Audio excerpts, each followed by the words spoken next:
Welcome back to the Cruise Dynasty podcast. Back at it again, doing what the fuck we do, and that's talk the fake stuff. So tonight we breaking it down. We just gonna do our full out breakdowns.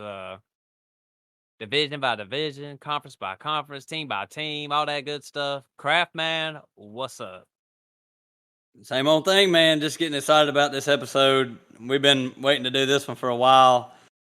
I'm kind of excited to talk about mix in some of the fake stuff with some of the real stuff and kind of predict our winners and losers for these divisions and just talk about teams in general and what their tendencies are, stuff like that.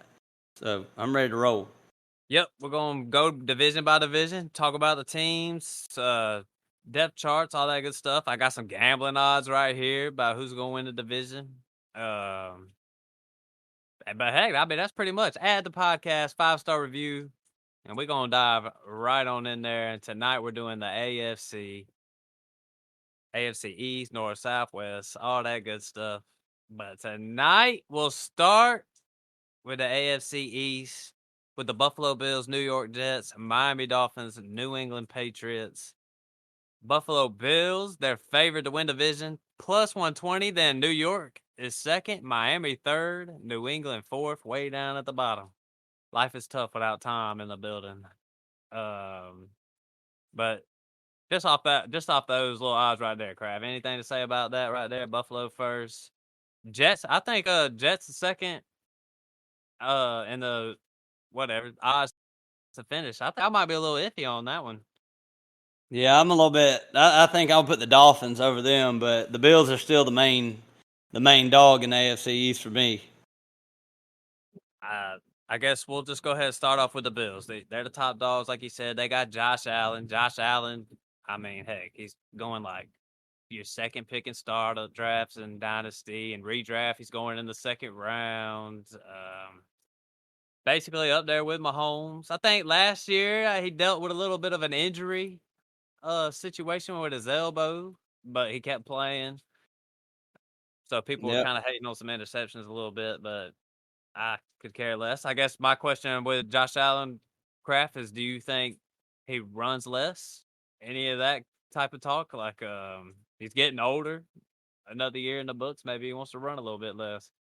Yeah, I mean, they've talked about him running a little less, and James Cook, they'll probably try to get him involved in the passing game a little more than what they had in the past. So, but around the goal line, I don't think they're going to change a damn thing about him running around the goal line. If they can, he's their best weapon, when it gets close to the end zone. So, but the total rushing yards might come down, but he's fine. I mean, he's 1 or 2 in my book.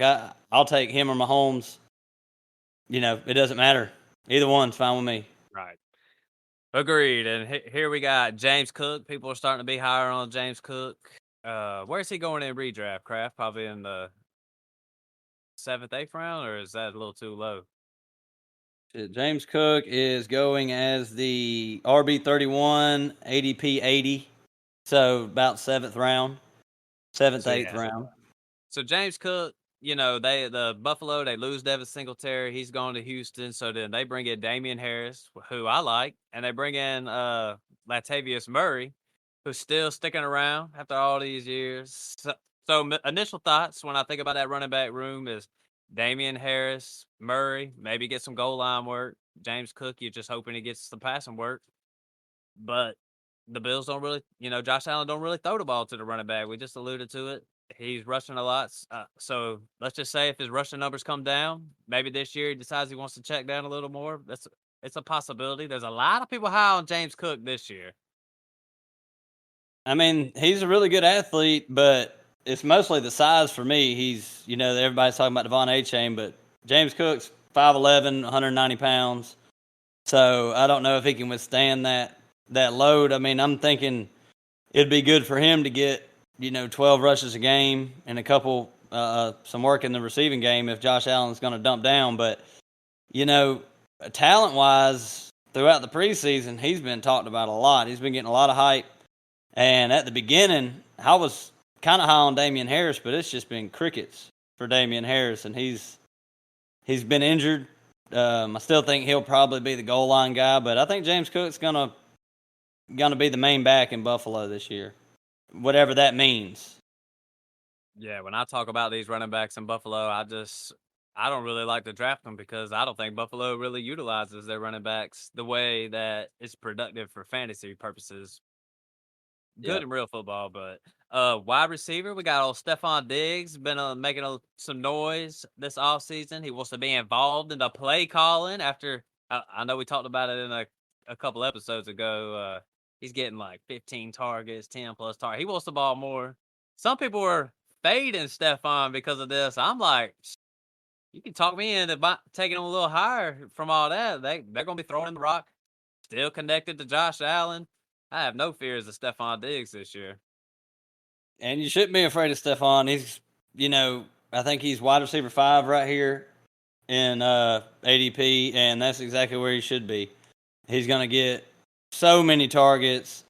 He's going to have some big games. He's going to get in the end zone multiple times. He's going to be great. So I wouldn't. The hardest part I have is where he is in the draft is taking him or, one of them big running backs like Saquon. Right. That is tough. So yeah, but over here we got Gabe Davis, and I think question is, Craftman, is were we just a year early on Gabe Davis? That man burnt a lot of rosters last year. There ain't no doubt about it. And I was saying I don't even want him on my team. I don't want to deal with that shit. I still feel that way. I don't want to, But with that Yeah. said, just because didn't work out last year doesn't mean it can't work out this year. And Gabe Davis still has the potential to have some big games this year. There is no doubt about it. But how are you feeling about the Gabe Davis situation? Two words about Gabe Davis. Best ball. That's what I feel about Gabe Davis because you just don't know when to start him. I mean, he's going as a wide receiver 40 off the board this year. He finished wide receiver 36 last year. But it's kind of like you said with the Joe Mixon 58-point game. Like, this is all based on like one or two games with Gabe Davis. And the rest of the time you started him, you were just disappointed. So I have been taking him in redraft just based on his ADP because he's the number 2 on one of the most prolific passing attacks in the game. And unless, Dalton Kincaid's going to come in and, absorb some targets too. But, I don't think he's a bad pick where he's going. It's just when do you start him and when do you sit him? Yep. And that's exactly the reason why I don't want him. Kind of like a Yep. Mike Williams to me in that way, but like a lesser Mike Williams. I feel like if you got Mike Williams on your team, you got these same type of headaches right here. You want to dive into any of these other wide receivers. Hardy might be all right. I could see him having some games with Josh Allen. He runs the ball. I mean, he runs fast. I can see him connecting, but I don't really care about Hardy, Sherfield, Khalil Shakur. Yeah, I don't really care about any of them guys. Hardy is a little, sleeper dynasty pickup on the waiver wire if you want to go out there and see if he's still available. Maybe he is talented. He's just been injured throughout his career. But, he's still not old. He's still pretty young. And the slot receiver role could be all right in Buffalo, but like I said, Kincaid, I think, is going to eat. I don't think the slot position in Buffalo is going to be what people think it's going to be with Kincaid there. Yep. So Kincaid drafted in the first round, headed to Buffalo. He was thought of as the top receiving tight end in this draft, and he goes to Buffalo over there with old Dawson Knox at tight end. And I guess the question is, it's like these rookie tight ends. Usually they're not performing, but there's a clear path for old Kincaid to go out there and show off. He's had some highlights in the preseason, made some plays. I've heard about him doing good in practice. I mean, I'm thinking he's probably one reason why I'm not buying into Gabe Davis is we're probably looking at the wide receiver 2 right here is what I'm thinking with Kincaid. I know he's a rookie, but I could definitely see it working out, especially the back half of Yeah. the year. Yeah, I mean, we're talking about Gabe Davis. Gabe Davis had 48 receptions all year last year. So, and Kincaid's gonna beat that. So I think it's just Diggs and then Kincaid, and Kincaid is his ADP is down there 115, tied in 11 off the board. So I don't. I've actually been taking them a lot because, like you said, I'm not really big on rookies, rookie tight ends. But I mean, we've had some that's broken out. Like Kyle Pitts had a great rookie year. Fryermuth was okay his rookie year. But the way they're planning on using Kincaid, I think this is a little different type of tight end. Yeah, so basically, powerful offense. You want most of these options on the team. You definitely want Stephon, Kincaid late. Heck, I just took him in a redraft. It was pretty late. I can't remember. He wasn't even on my board. I hadn't taken him in best ball, mock drafts, or nothing. But then I took him, so it's nice to have him, a little piece. So, anything else you want to say about the Buffalo Bills? Favorites to win the division. Probably going to do it again, in my opinion. Yeah, that's what I think. As long as they're healthy and Stephon Diggs will stop pouting and go out there and play, I think their offense is going to be clicking like it has been. So next we got the New York Jets, and they made big moves. They was dealing with that Zach Wilson shit last year. So they bring in Aaron Rodgers from your pack. Bring him on in. Um, bring in Dalvin Cook just a couple weeks ago. Brought in all the other guys like Lazard, Cobb's in the building. What's his name? Nathaniel Hackett's up there, offensive coordinator. Yeah, Um, that's pretty much it. Big moves. They're pretty much seen for going for it this year, and I get it. But I'll just be honest with you, Kraft. I ain't all the way bought in to the Jets at all. Like just because yeah, they get Aaron Rodgers, like listen, I get Aaron Rodgers didn't have Devontae Adams last year, but he definitely struggled a little bit last year. It definitely wasn't the same. And basically last year he had a couple rookies. He had Randall Cobb. I'm sitting here looking at his wide receiver core now, and I mean, he's got Garrett Wilson. We're all high on Garrett Wilson, but I mean, we're talking Adam Lazard, Miko Hardman, Randall Cobb. I mean, yeah. it isn't like this isn't exactly like an all-star. This ain't a super team here, is what I'm saying. But Garrett Wilson, I mean, obviously, I think he could be like your next Devontae Adams type deal, and I think they connected for a touchdown in preseason. So, I'll be honest with you, I'm skeptical. I wouldn't rank them ahead of the Dolphins. I would rank them ahead of the Patriots. It's just gonna be a learning curve. Like they got a tough ass schedule to start the year too. They got Buffalo in week 1, then Dallas, New England, then Kansas City. So if they're going to have to come out the gate strong if they're going to be the team that everybody wants them to be. But that offensive line, they've been in the news a little bit on Hard Knocks and stuff like that. I wouldn't worry about that too much. I think they'll be all right. It's not going to just pick up. Like Aaron Rodgers is great, but it's a brand new team. He's been on the same team for I don't know how long he's with the Packers, like 18 years, 19 years, something crazy. So, I mean, it's just I just don't think it's going to be hunky dory like everybody thinks it's going to be to start off. Hey, Russell Wilson, everybody thought it was going to be all. Heck, I was buying into Russell Wilson and all that last year, but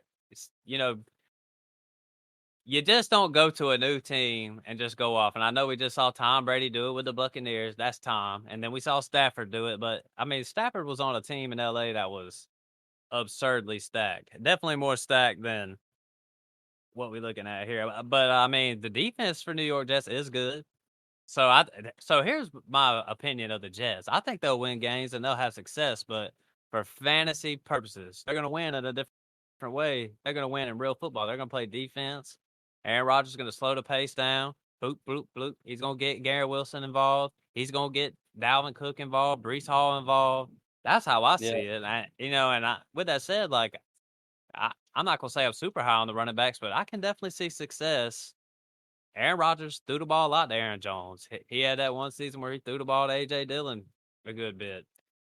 I think these running backs are definitely going to have their stretches throughout the season where they're catching a lot of passes and getting a lot of work. Mm-hmm. That's how I view them. Fantasy, it's not like the Buffalo Bills where you're like, they're going to be flying down the field.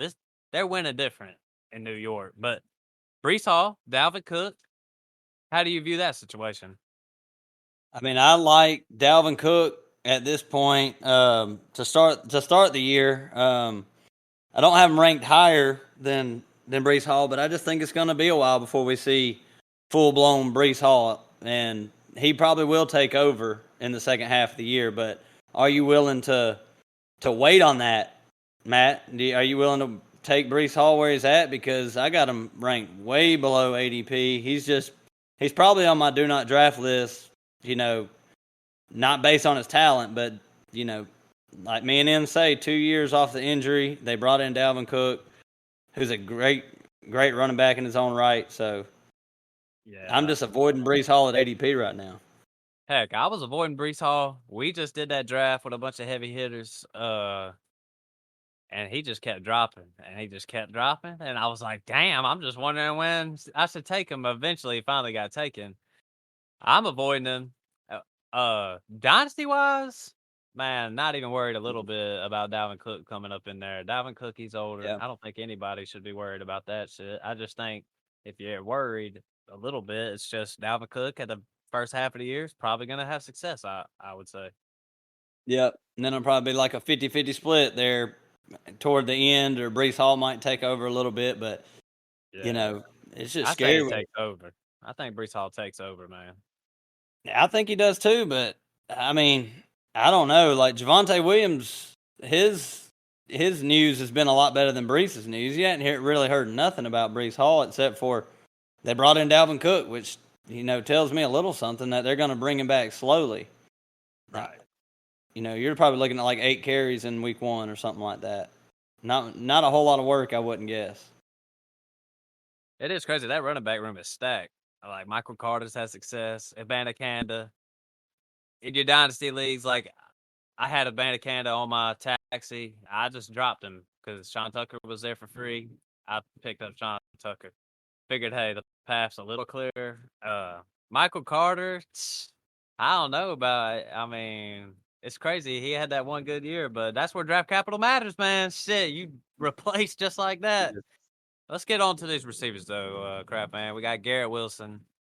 Man, I think we're both high on Garrett Wilson as far as when you draft him, his ceiling is up there. Like, I always think of Yes. Garrett Wilson in that tier with Amon-Ra, St. Brown. And to me, Amon-Ra is a little bit safer. He's like a PPR guy. But if you need that, if you're going for that ceiling, you're going for, hey, this could bust it wide open. Garrett Wilson is the way to go with that pick. That's how I view it. I mean, I don't even think that Amon Ra is necessarily safer. I think Garrett Wilson's going to be a PPR guy too. I think he's going to get plenty of targets, Yeah. and he's got the upside. I mean, I'd take Garrett Wilson. I got him over Amon Ra, Devontae Adams, Waddle, just right behind CeeDee Lamb, and you know, it'd be tough if it got to CeeDee Lamb and Garrett Wilson, which one I would take, because I think it's gonna be Garrett Wilson in that offense, and that's about it for the receivers fantasy wise. Like Lazard's gonna score a couple touchdowns. He's gonna be utilizing the red zone. He always is. He might have a couple games, but Garrett Wilson is gonna be his main guy, and Aaron Rodgers has already been talking like very highly about him all Yep. preseason. And you've seen it in the first preseason game. He was getting target after target, and he was throwing it to Garrett Wilson when he was covered. So he has a lot of trust in Garrett Wilson. So talked about it earlier. Lazard, Hardman's in the building. Randall Cobb. He's got some rapport with Lazard and Cobb. Like you said, Lazard might have some games. Cobb, I don't know. I just think he's too old at this point. Love But me all some the Randall other Cobb. guys, yeah, all the other guys I'm out on. I wouldn't even Right. take a flyer on them guys, except for, Right. like we said, Lazard. You might could throw him in your lineup every now and again. Tyler Conklin, Ozuma. I like Uh, Conklin Conklin is definitely a streamer play. I wouldn't mind rolling him out there every now and then. for sure. Up, other than that, to me, this offense is the running backs. It's just like Aaron Rodgers, just a motherfucking Aaron Rodgers offense. I got that receiver out there and the running backs. That's how it is. Yeah, and he's gonna be throwing to the running backs a lot too. So next, let's just move on to the Miami Dolphins. They're projected third in this. I wish I could just place a bet like, yo, they'll finish ahead of the Jets or something like that. But Tua in the building had concussion issues last year. People are literally crap, man. I'm telling you, people are literally examining this dude's every fall. Like every time he falls, they're like, "Look at the body control. Like this is a little bit different than last year." Like, Oh my God. so I like Tua, and I've been done said it. I haven't really been scared off of Tua because I just find it real hard to believe that this dude is gonna have to quit football for concussions. I'm just not really buying it. But Tua, me and you talked about it. He was going in like 8th and 9th rounds in best ball and redraft stuff. Um, and when we were talking about it, we was like, "Damn, Tua's the one to get." I mean, he's low enough where he could have that. He's got that high upside. This dude had some good ass games last year in some shootouts. Tyreek Hill, Jalen Waddle, one's going in the first round, one's going in the second round, so the offensive weapons are there. Tua, Dolphins, I just fantasy wise, I'm just buying into it. I would take a flyer on Mostert or Wilson, whichever one. I think Mostert's hurt right now, right? One of them's hurt. Jeff Wilson's hurt, and A-Chain is hurt also. So Mostert, I mean, Yeah, before he gets hurt, he can give you a little stretch of some good play. before he inevitably goes down. We don't want to see it, but just speaking facts about Mostert's career. But Jeff Wilson, I mean, I like him because I think he's built different than the other running backs. He's the bigger guy. He's the one who can really handle the load if he's healthy, and he can still catch passes too. So I would take a flyer on one of the two between Mostert and Wilson. I liked A-Chain, but he's already dealing with a shoulder injury right now. They're saying he's week to week, which means months to me. When somebody says week to week, it means like a month. So rookies got to get on the field early and often, and it's going to hurt that he's not going to be out there. Agreed. And heck, they've been in the market for a running back every time one of these running back names pop up. Dalvin Cook. I heard him in the Jonathan Taylor sweepstakes a little bit. It sounds like they just want a running back, but they don't want to pay a lot for a running back. So I don't really see anybody coming in, but that running back room's a little up in the air, but I think you might as well just take you a flyer. They're all going real low in these drafts. And they'll go off too. Heck, they had some games. They had some great games last year. But the main focus of this offense is Tyreek Hill, Waddle. Last year, I was fading Tyreek Hill. I was like, my dumb ass came on here and was like, well, he ain't got Patrick Mahomes. And, this might be the end of his career. I was just saying a bunch of crazy stuff. And then, man, he was going off with Tua. He was going off with whoever came in, Teddy B. And after Teddy B, that third quarterback, Tyreek Hill's just fucking great. Says he's going to retire when this contract's up. So we're looking at 3 years, allegedly. Yeah. In Dynasty, I would not even care. I would just take it and I would just hold the bag on him. Talking about he's going top 4 wide receiver, probably maybe even top 3. Cooper Kupp had that hamstring issue, so he was going a little bit ahead. Tyreek Hill's just awesome. Yeah, Tyreek and Cooper Kupp were tied for me for a while, but now I'm taking Tyreek over Kupp. And thing about Miami is that hadn't been talked about a lot is they got Mike White now. They got Mike White as a backup. I mean, God, Mike White ain't bad. If Tua ends up going down, it's going to be a lot better than when Skylar Thompson came in. So that should give you a little bit of safety if Tua were to go down, based on Tyreek and maybe Jalen Waddle's output. But, Miami threw the ball a lot last year, 61%, almost 62%. They were 7th in the league in pass rate. So they're going to be chunking the ball around. Maybe they get back to their running the ball a little bit more because Mike McDaniel, he was the rushing game coordinator with San Fran. And then he came over and just threw the hell out of the ball. So maybe they'll, try to keep Tua upright a little more and get that running game going. But Tyreek, he's already talking about trying to get 2,000. Right. Jalen Waddle, he's a perfect pick in the second round with the upside he got.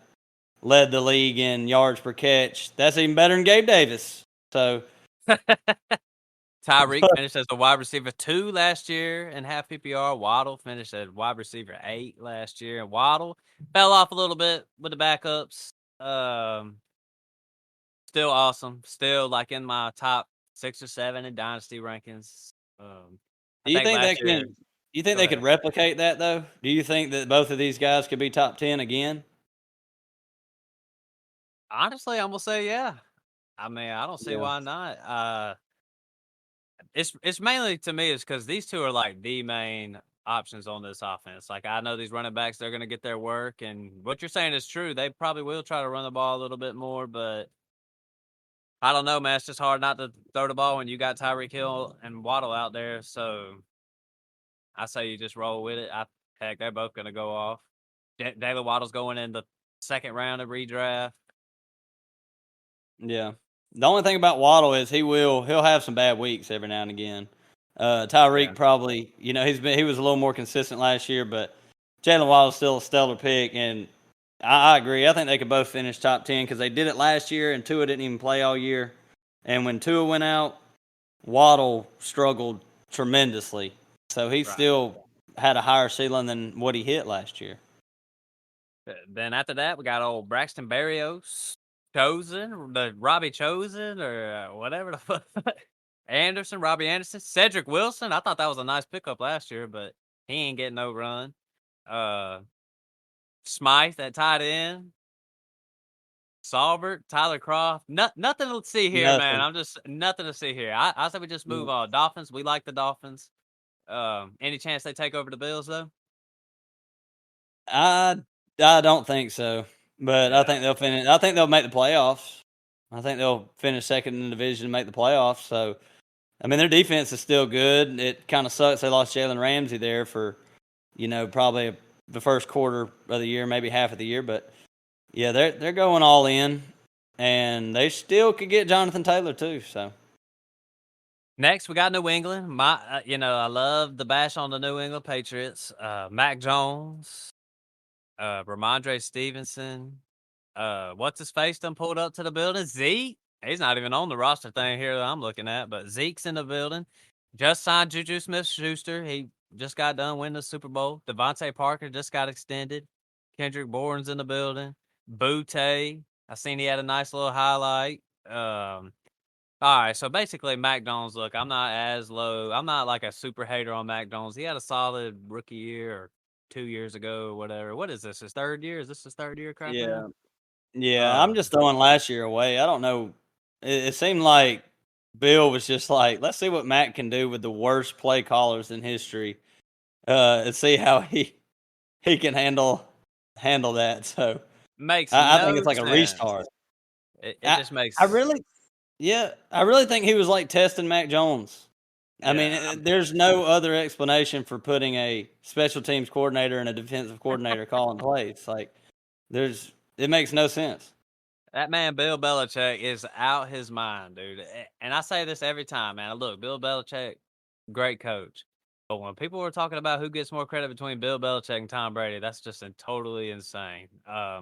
Mac Jones, they bring in Brian, Brian Billick? Where was he at last year? Alabama Bill or o, something? Bill O'Brien. Bill O'Brien, Brian Billick from 19 what? All right, so Bill O'Brien, all these Bills. Where was Bill O'Brien? Was he at Alabama last year? Was that he's done bounced around so much? I can't even. Yeah, I can't remember. He was with the Texans for a while, wasn't he? And then he went eh, to Alabama. I think he So was with Bama. Yeah. so Well, no, he went. I can't remember. He was with Mac Jones though for maybe a year, I think. oh yeah, that's true. So look, man, this what I'm saying. They got Mac Jones, the motherfucking offensive coordinator. So the offense is going to be a little bit smoother, no matter what. I guess really the reason why we've debated it, I'm super high on Ramondre Stevenson this year, is because I look at this roster and I'm like, it's just bum city over here. Like this man Bill never gets weapons. He never brings in anybody worth a darn. He finally had another one fall in his lap, Ramondre Stevenson. I just see him as the only true option. I mean, Juju Smith-Schuster, is he really better than Jacoby Myers? I don't know. I don't really think I'm not really sure. I believe that. Devontae Parker got extended. That's another one. I'm like, Bill, what are you doing here, bro? Like, I mean, I just Yeah. don't get what the Patriots are doing, period. Ramondre is the only option. Maybe at tight end when we got Jasicki down here, Hunter Henry. You can stream one of them every now and then. But Isn't this is, Gesicki hurt? I don't even know. Is he? I I think he is. I'm So not 100% Hun- sure. Hunter Henry will be a solid streaming option every now and then when you need him. But other than that, like, I mean, I don't really buy into Zeke. He will get some goal line work. But I mean, Yeah. This Ramondre, and that's it. I mean, Juju he's going in the later rounds of your drafts, and he's probably gonna be like Jacoby Myers. Like you said, I don't that rookie they got, that 6th round rookie they got is Douglas. He looks like he got some promise. So in Dynasty, I would, see if he's still out there. But um, you know who I'm talking about, Mario Douglas. Yep. I seen him. Akil was picking him up real quick. I didn't Yeah. even see those little Twitter highlights, so I lost out on all that. So Oh, and Tyquan Thornton. I don't think he's gonna play much of a role this year either. So it's really Devontae Parker and Juju, and Kendrick Bourne's gonna have a couple games. So like, I don't know what to think about this offense except for that Ramondre is just gonna get a lot of work, and and they're just projected dead hopefully last. Bill doesn't screw that up and put in like Ty Montgomery and shit and put Zeke in all the time, and that's the only thing I can't trust is what Bill's gonna do. Right. So all right, let's just move on, man. That was the AFC East. I think if I had to stack it up real quick, crap, I would go Bills, Dolphins, Jets, Patriots. That's where I stand. That's the same for me. All right, AFC North. This one's a little bit more competitive, a little bit more. The odds are close. Cincinnati, obviously favored at plus 150. Then you got Baltimore at plus 210, Cleveland at plus 400, Pittsburgh at plus 470. And I'm gonna be honest, other than Cincinnati, I could rank those three different ways. I mean, I like Yeah, Cleveland. I like Deshaun. I would probably never rank them ahead of Baltimore. I'll put it like that. But yeah, you could flip flop Pittsburgh and Cleveland to me, as far and as real Baltimore. football goes. Yeah, that one's tough, man. That one's tough. Cincinnati the favorites though. We'll just start it off with them. Cincinnati Bengals. They got Joe Burrow in the building and dynasty startups. He's probably going 104. Um, I don't know if I saw anybody take Herbert over Joe Burrow this go round, but in redraft, Joe Burrow's going in your 4th rounds. I was kind of staying away from him because he's just in that zone where I just didn't want to take a quarterback. But Yeah, Joe Burrow is fucking great. Dealing with a calf injury right now, right? that seems That like a is long time ago now. It's like so 3 weeks ago at least. not too worried about it personally. Yeah, I haven't really been worried about any of this preseason stuff. Cooper Cup, Joe Burrow. I mean, Um, yeah, Jerry Judy. I'm worried about that one. I'm worried about DJ Chark. That doesn't sound good. Them hamstring injuries and groin injuries, stuff like that. Those are the ones I worry about. The calf. Joe Burrow is going to be out there week 1. I'm not concerned about that at all. And it's not like they can just afford to. Their division's so tough, they can't afford to sit him out and wait till he gets completely right. I think he's going to be fine. Right, like you said, this division is super competitive. They even open it up versus the Doo Browns. Joe Mixon in the building. We've been debating it. I'm not really buying into Joe Mixon. You're loving Joe Mixon. The depth chart suggests Joe Mixon's about to go off because Chris Evans, Chase Brown. I mean, not too much. I mean, heck, we like Chase Brown's film, all right, but that don't mean shit, really. Yeah, he didn't really show nothing in the preseason either. So Joe Mixon clearly the guy over there, and then we got Jamar Chase, T. Higgins, Tyler Boyd. I mean, they're just stacked. I mean, there's just no doubt about it. Jamar Chase, he was going. Hey, I've said you could justify taking him at the 101. You could justify taking him at the 102, the 103, the 104. He definitely wasn't slipping past the 105. Um, Jamar Chase, you also can have a debate if he should be a dynasty wide receiver 1. I think you moved him up there to number 1. I still got him at 2. I'm sticking with everybody in the world in the Twitter. I'm just following the lead. Justin Jefferson number 1. But Jamar Chase, number 2, tied to Joe Burrow, can't deny it. There's no doubt about it. He went down with a little bit of an injury last year, missed a few games. Still was just going off, just great. Heck, let's see if I can pull it up real quick. He finished as the number 12 in half PPR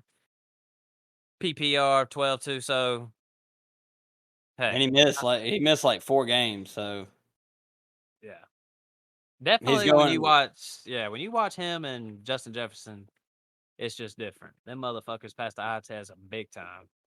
no shit. And Jamar, like we said, he missed like 4 games. He still had 26 red zone targets last year, which was 4th in the league for wide receivers. So this is a guy who could put up, 15 touchdowns too. He's going to be utilizing the red zone a lot. I know Chris touched on it a little bit when we were arguing about Joe Mixon on the past episode that he thinks Jamar Chase is just going to get so many of them touchdowns. So, which I agree that Jamar Chase is going to be. I could put him as comfortably. I think he will be the touchdown leader for receivers this year.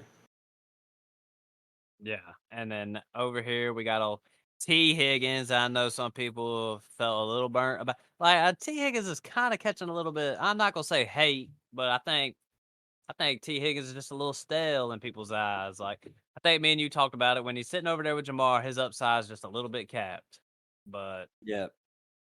and I think at ADP we really wasn't really feeling it. What was his ADP, Craftman? Do you happen to know?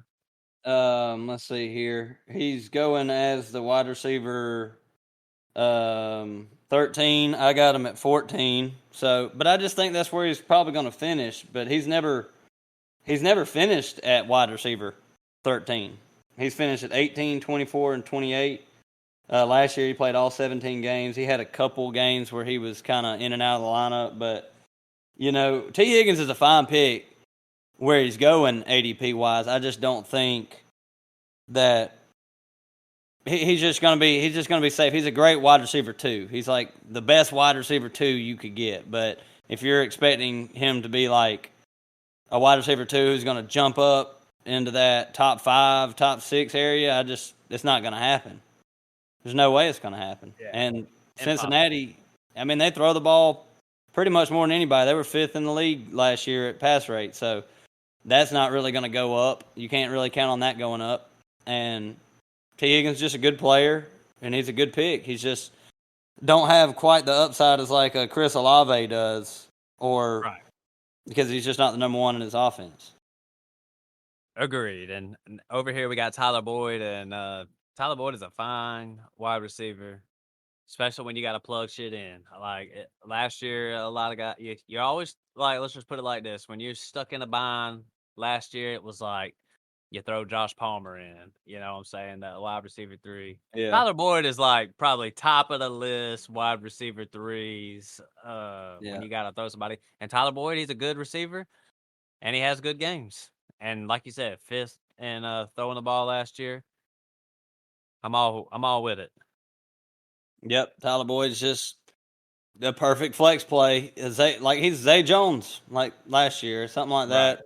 I mean, you can get Tyler Boyd a good bit later than like Juju, and they're probably gonna put up similar numbers. And then they bring in old Irv Smith.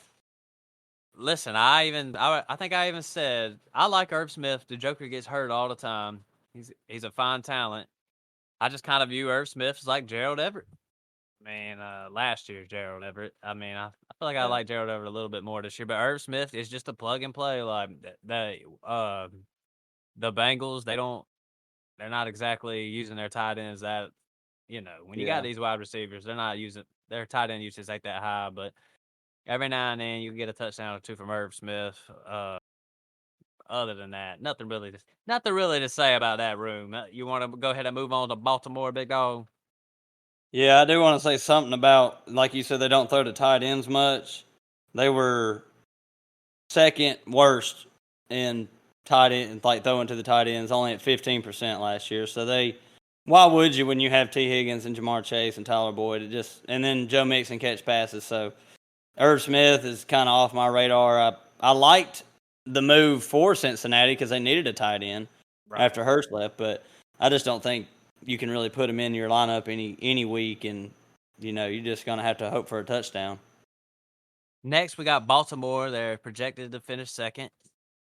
Big changes in Baltimore. They're bringing in Todd Monken, been winning championships with the Dogs. They're about to spread it out. That old offense with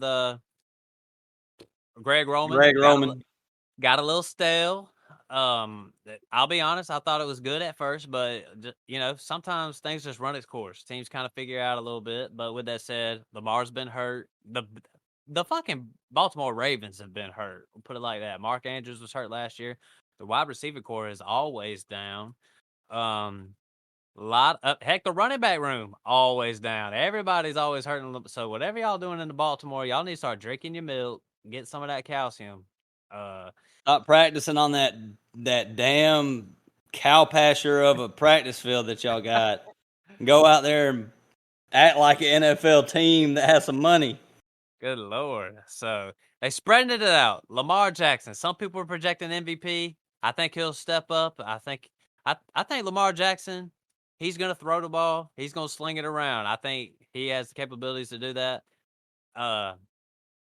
Here's what I'll say.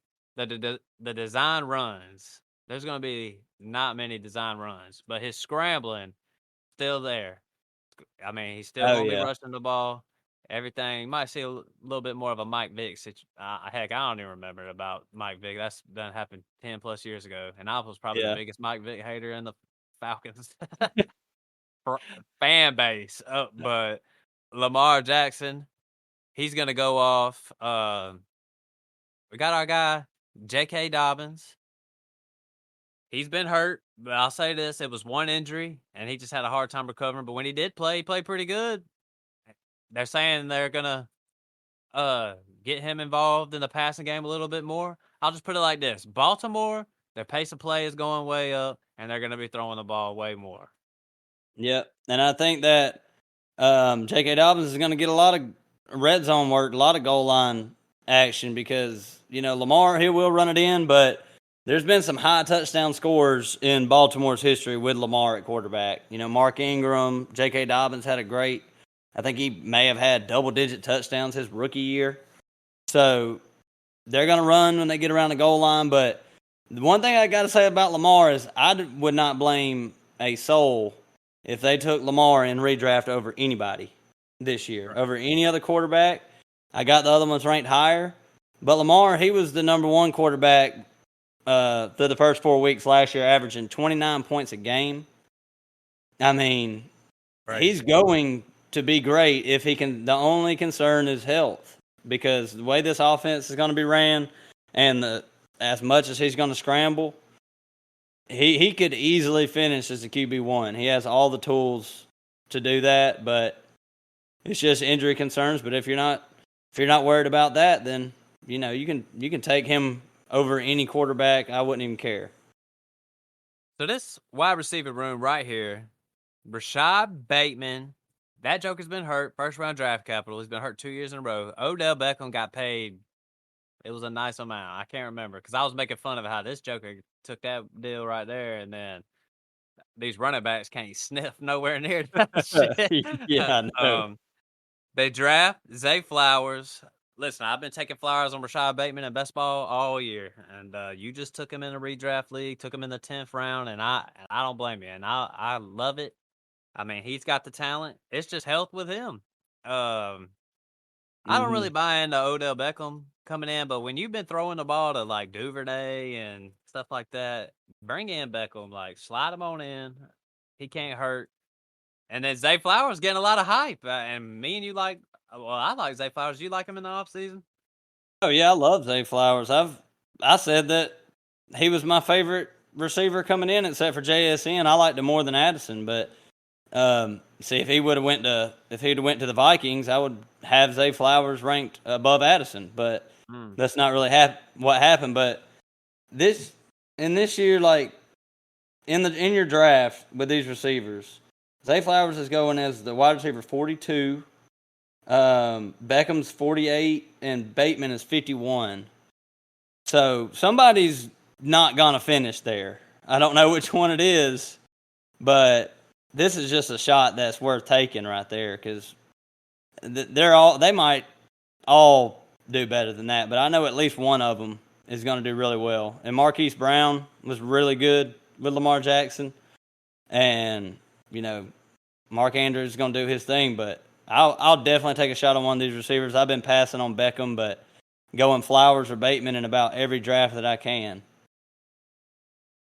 Yep, I'm with you. I mean, there's some at least some optimism with the wide receiver core this year. Finally, I mean that. I'm just tired of seeing Baltimore go down so much. Mark Andrews, obviously. Oh heck, crap! We forgot to do our tight end rankings. Did you want to rank them real quick? Go ahead and throw them out. Oh yeah, we forgot our tight end rankings episode. It's Kelsey, Andrews, and then whatever Kittle, Goddard, Pitts. Oh That Lord. that sounds about right. And then take some flyers on some other tight ends later. So Andrews, I just grabbed him in the third round of a redraft. Heck, last year I took him in the second. It stung me, but heck, I didn't fade away from it. This is this is the true number one option for Lamar Jackson. Mark Andrews is about to go off this year. There's no ifs, ands, or buts about it. It's all about health. Um, and when it comes to this upcoming season, I want Kelsey, Andrews. I personally might would throw Hawkinson not in that list, but like a little bit of tier below. Some people would throw Goddard. Waller's getting a lot of hype this year. Other than that, I'm streaming. So this is a true difference maker in your fantasy Yeah. rosters. Yeah, Mark Andrews in that third round. It's been almost an automatic pick for me. The only problem that I have drafting Andrews in the third is I want them quarterbacks in the fourth and fifth, and I don't necessarily like to spend a third on Andrews and then come back and spend a fourth on Herbert because then I might be hurting somewhere else. But Lamar Jackson just targets the hell out of tight ends, and so does Baltimore. They threw to tight ends 44% of the time last year. You got a different offense, but when you look at Todd Monken, come from Georgia, what was Bowers doing? What was Darnell Washington doing? The tight ends were absolutely going off at Georgia. And just to put that in perspective, Baltimore was number one in the league at throwing to tight ends. Kansas City was number two at 33%. So that's just something you really can't break as a quarterback is targeting these tight ends. Like once you do it and you know that it works, he's going to keep targeting Andrews. And Andrews was sitting there right with Kelsey there before Lamar Jackson got hurt last year. He was right there. It was going to be a close race again between both of them, but injuries occurred to him and Lamar. Man, you ready to just move on to the doo doo Browns, man? Let's do it. I Man, I'm like him this sitting. year. It's crazy. We're sitting here. We just talked about the Patriots earlier, and I was like, dang, I don't see Pierre Strong on there. And then I look at Cleveland. Here he is, man. Just got traded to Cleveland. I didn't even know about that shit. Uh, anyways, Bill Cosby about to start it off. Right beginning. Been in preseason. Deshaun Watson's in the building. A lot of hate. A lot of hate. I'm talking. Everybody just man. I'm just pulling for Deshaun this year. I ain't gonna deny it. Love me some D Watt. But with that said, I think they'll spread it out a little bit. People go back to those last four games. I mean, he started in game 11. Like, I don't know. Me and you said all year, you're not gonna be expecting to plug Deshaun Watson in your roster and then just win you your No. fantasy league. Like that shit ain't happening last year. So this year we got a fresh start. We'll judge him now. He's got this huge contract. Went through all the camp, went through the preseason. He's got Nick Chubb in the building. He's got Amari Cooper. They go out and traded for Elijah Moore. Donovan's People Jones, who he had some rapport with last year a little bit. Cedric Tillman just got drafted. Njoku. A lot of people are liking Yep. Njoku. It's a fine pick. So Deshaun Watson, they'll be opening it up with the Bengals this year. Can't wait to watch that fucking game. Yeah. But I guess the main thing though, Nick Chubb. People are super high on Nick Chubb, and fuck it, I am too. Cause I think he'll probably throw the ball. I think he might get a little more passing work this year. He has no competition. Jerome Ford's over there. Pierre They did Strong. sign some. Oh yeah, okay. I was making sure you got Pierre Strong, Oh, but I thought you was it about to say it they doesn't signed matter. somebody else. No, no, they Nah. just got that Pierre Strong's it. So that was like perfect little signing for just to sure up Nick Chubb. So yeah, throw Jerome Ford and Strong on your deep dynasty rosters. But Nick Chubb. I mean, some people are saying high as RB3 this year. You buying into that one? Yeah, I mean, I got him at RB5. It'd Yeah. be weird for me to say he can't go from 5 to 3. And the passing work, he's gonna get a lot more than he has in the past. So I think he's just the only guy there. The offense should be better. He's a candidate for double digit touchdowns. He may be the. I say this about a lot of guys, but I don't think I've said it about the running backs. I think he's going to be the running back touchdown leader this year. Yeah. And I buy it 100%. I buy into that. Amari Cooper, your boy. Um, Favorite, Ian's favorite. You thought I hated Amari Cooper. Ian always says something about Amari Cooper. yeah, he does. That one time Andy Dalton got knocked the hell out and Amari Cooper didn't help him up and stepped over him. Ian was like, I'm done with you. I'm done with you. I'm never drafting you again. Oh Lord, Amari Andy Cooper. Dalton might have called him a bitch before the game. You don't know. Like, Yeah, that's you just don't know what's hilarious. going on. But heck, I'm with y'all. Heck, I was never high on Amari Cooper, but heck, this year, number one option, had a great year with Jacoby Brissett, and then it tailed off when Deshaun Watson came. We just gonna have to see how it goes with this wide receiver core. I think Amari Cooper is probably primed for a good year. Now, I don't think he'll finish as a wide receiver one. I don't know if I really buy into that, but Elijah Moore, I say it all the time that the Browns didn't give up nothing to get him. They gave up a little something to go get Elijah Moore, working him out of the backfield, working him in the slot. I think Elijah Moore's he's primed for having I think he'll have a good season. I think your shares, if you've been stuck holding the bag on Elijah Moore in Dynasty, you couldn't really trade him. Then this offseason came and people wanted to buy Elijah Moore, but you couldn't just go throw a second for Elijah Moore because you wasn't going to get him and you weren't going to throw a first at him. No. So kind of stuck in between in that little situation right there. But I think Elijah Moore, I Maybe like it. you could. Maybe you should throw a first for That Elijah Moore. that's a good question. If you knew your first round pick was going to be a late first, would you do it? Just don't That know if I could. that's pretty close to me. He ain't but 23 years old. And you said he's been working out of the backfield a lot. They don't have a running back who can catch the ball very well. So maybe they will use him in maybe a little bit of that role. But he's just not a big guy. He's not gonna. He's perfect in the slot, which the Jets didn't really like to use him at. They were running him, deep routes down the field. Elijah Moore needs to be, a check down, get the ball in his hands, yards after catch kind of guy, because he is athletic. But he's going as a wide receiver 49 in redraft this year. He's going one Yeah. spot ahead of Allen Lazard, behind Odell Beckham. Oof. Yeah. I don't agree with that. Did somebody draft him in our league? Might have to go Oh slide him on. yeah, they definitely did. I have to go Probably, pick him up yeah. real quick. Yeah, I would have drafted him if he would have made it to uh, me. but hey, this wide receiver core, I think it could be solid. I mean, Donovan Peoples Jones, not a bad receiver. We'll see how it works with him. I think when Elijah Moore came in, though, that just kind of killed his stock a little bit. I think Yeah, it's just Elijah Moore is just more talented, but Cedric Tillman getting some love in the off season, preseason. He was really before he went down and before his last season in Tennessee. I don't even know if he played at all. I don't think he played not one game, but if he did, it was early. He was really viewed ahead of Jalen Hyatt. So a guy who definitely has some talent.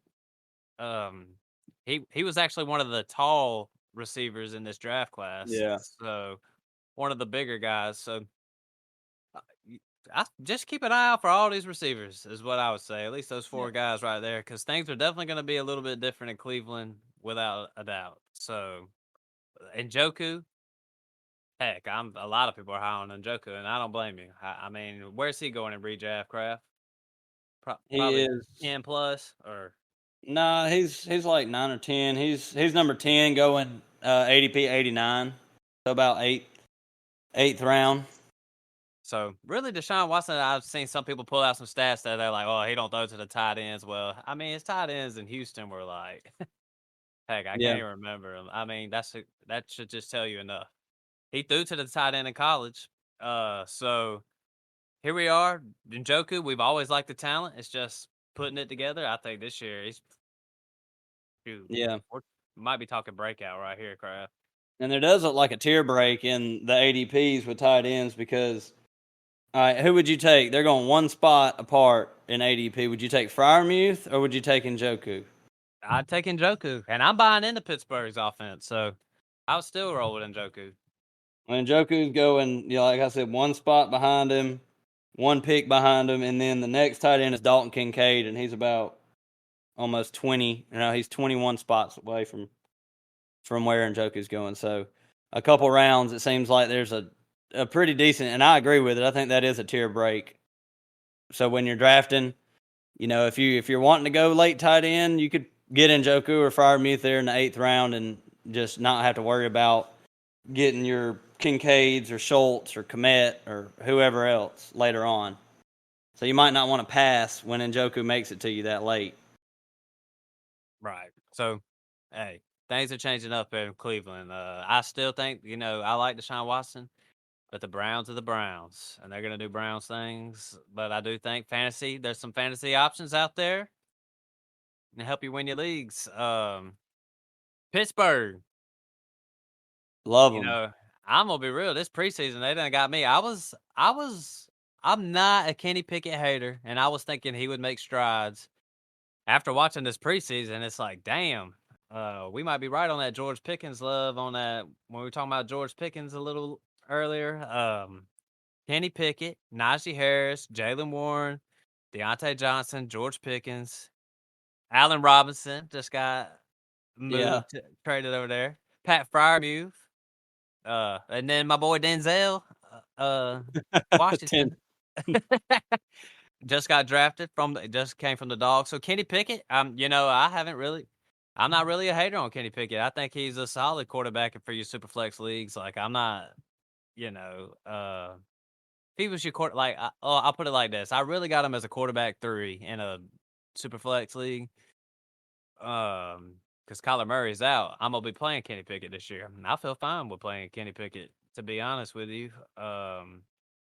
He had some Yep. growing pains last year, just like every rookie does. I don't care that he's 25 years old or whatever. He's still a rookie in the NFL. You come in, you learn. Um, I mean, what you want to say about him? Najee, Jalen Warren. Najee's the bell cow, but people loving Jalen Warren. He's getting a lot of hype, maybe too much. Yeah, I'm thinking maybe a little too much too.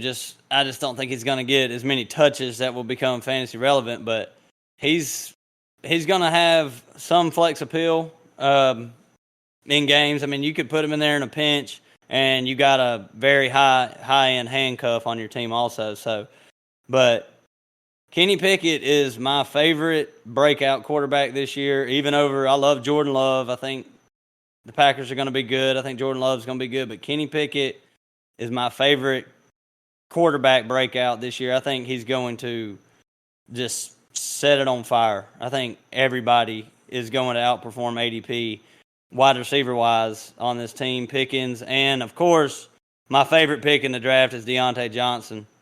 You just can't beat 169 targets in 2021 and then 100 and I want to say he had 147 last year.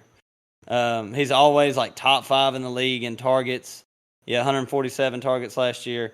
And Kenny Pickett, I just believe he's going to take a step up. So Deontay Johnson, he's going like wide receiver 35 this year. I got him ranked as my wide receiver. Let's see here, 26. So very high on Deontay Johnson, and I like George Pickens to break out. This team is just full of young talent, and they got a great head coach.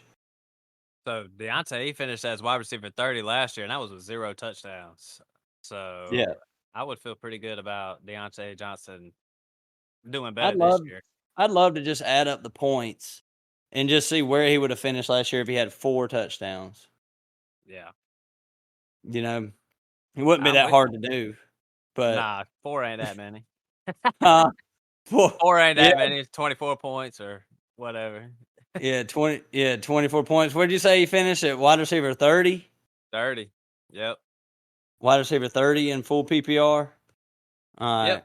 Let 36 me and a half, but you know. let, let me see. So yeah, I see wide receiver 28 last year in on Fantasy Pros, and if you just gave him 24 more points, he'd have been the wide receiver 21.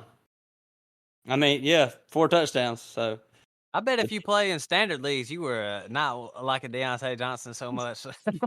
nobody plays. I don't even know why they call it standard leagues anymore. That's not the standard at all. I know.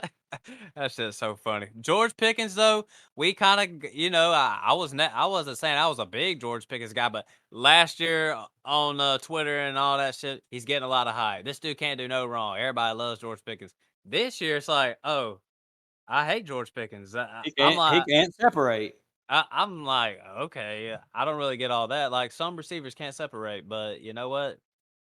That doesn't mean you're sorry. And George Pickens, heck, he's technically coming off of like year 2 of an ACL. Like he was hurt his last year at Georgia. He just came back for like the very end of the playoffs. Like this dude's probably more healthy. Well, obviously, what I'm saying now is obvious, but he's healthy more now than last year. So it's like, George Pickens. Hey, I dig it. So, any love for Allen Robinson though, Kraft man? Is he just No, I'm done. I'm done with Allen Robinson. I mean, he's so bad. You know, Claypool was there last year, and they got rid of his ass.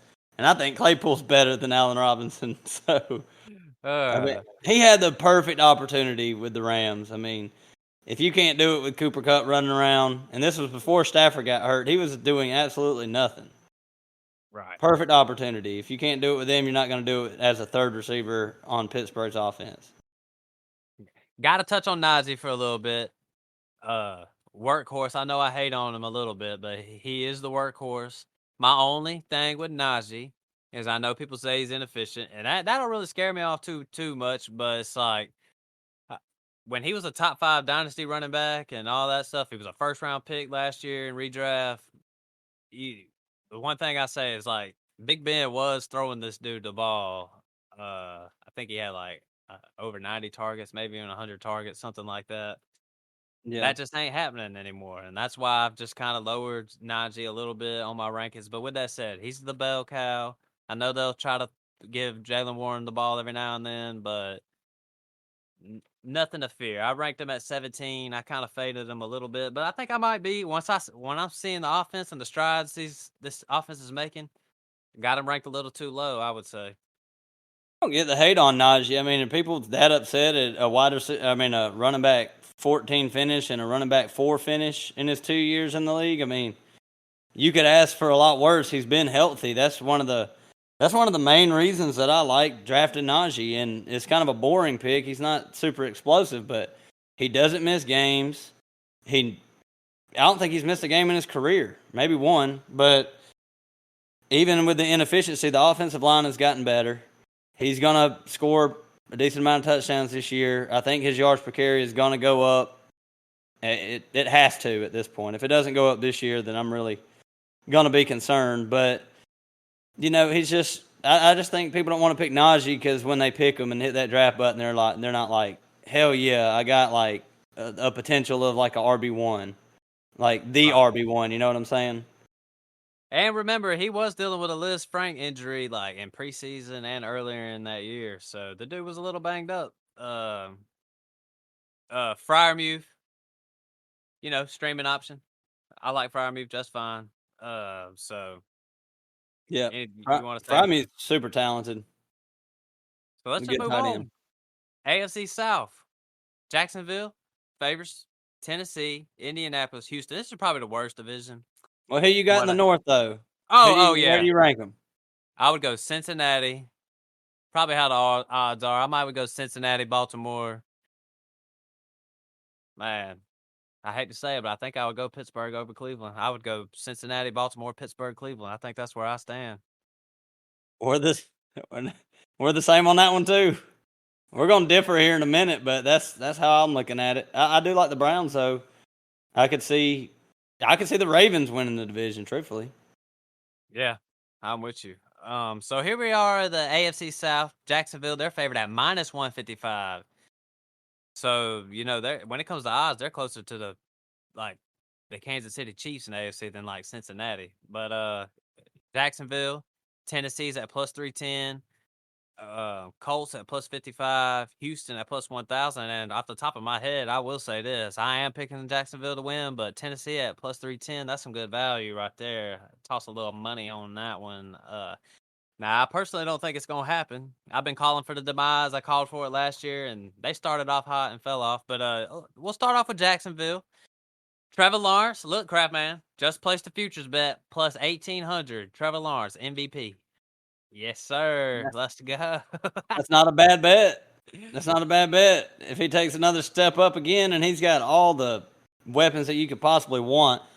So funny how we were talking about him at the start of last year, where it was like, man, they got Christian Kirk and Zay Jones and Evan Ingram. Look at these bums, and Right. then they all just went off. So basically, we got ETN, and then they just drafted Tanks Bigsby with some day 2 draft capital. Calvin Ridley traded for him. He was dealing with a suspension for gambling. He's back after like a 2-year hiatus. Christian Kirk, the $83 million man or whatever he's making. Zay Jones, solid player. And then you got Evan Ingram, who had a great year last year, a career resurgence last year. I mean, the dude was invisible in New York after having a good rookie year, and then Yeah, came back and had a great year with dropped old Steve Ball. everything. So ETN, listen, man, ETN's getting a little bit of hate. Before the podcast, I was talking to Kraft. Maybe I should fade him a little bit. I think ETN is going to be just fine. I think he'll probably be a little more efficient this year, and I think they'll use him in the passing game a little more this year with the acquisition of Tank Bigsby. But I know I listen to one podcast, and they always talk about this one quote that Travis Etienne said in college, talking about, Yeah. and I never hear anybody else say this, so I don't know where the hell he got this quote from. Talk about ETN says he's scared to catch the ball and stuff like that. He's scared he might get hit or some shit like that. But the man caught like 47 balls in college. Like, he caught the ball all his college career. I don't buy into stupid ass shit like that. Like, I don't know where you even find that quote.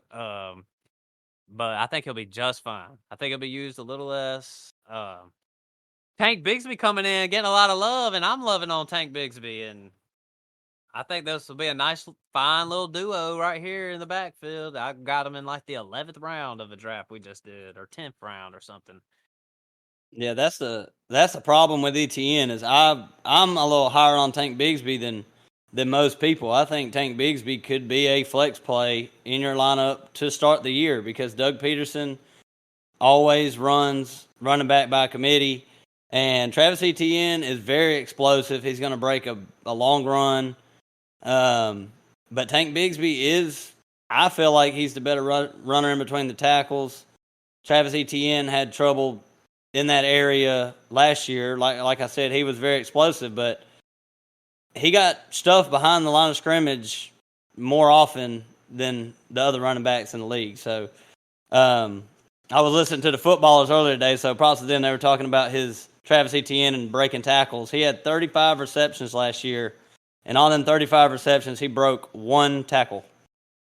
So, I mean, I don't know how much you want to look into that. When I think Etienne is a really great athlete, but they need to get him in a role that suits him because he's just explosive. Yeah.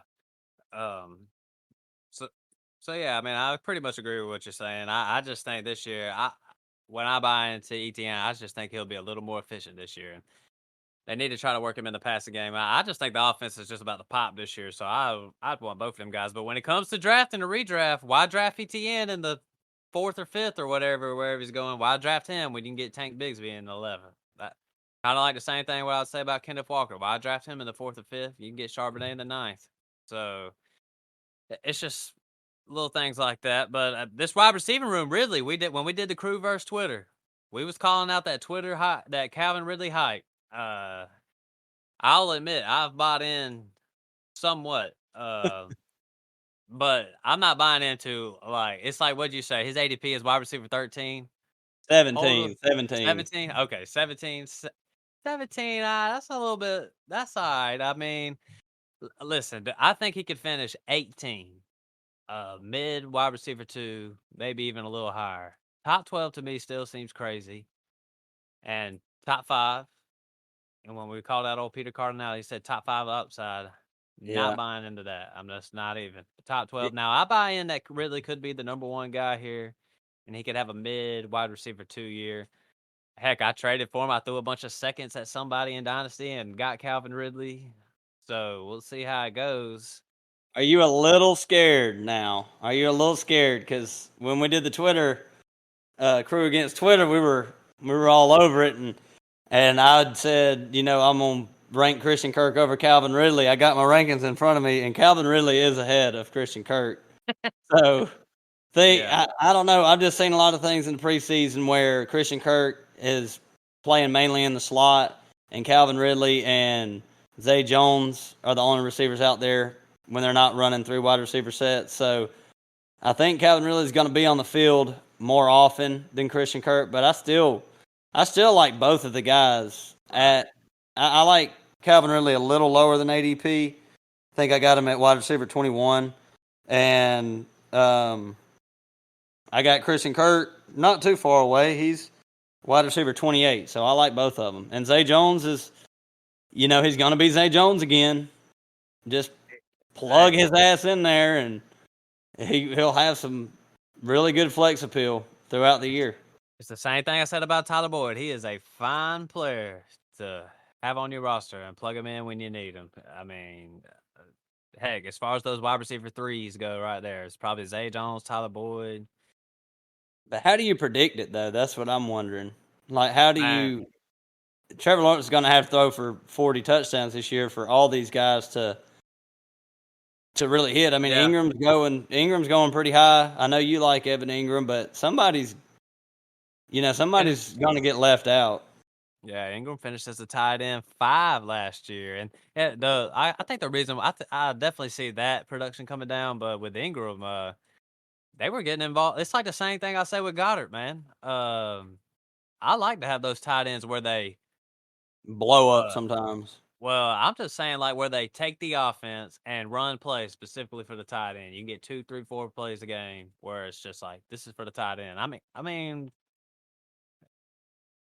just like Ingram. So I mean, I think he was good last year.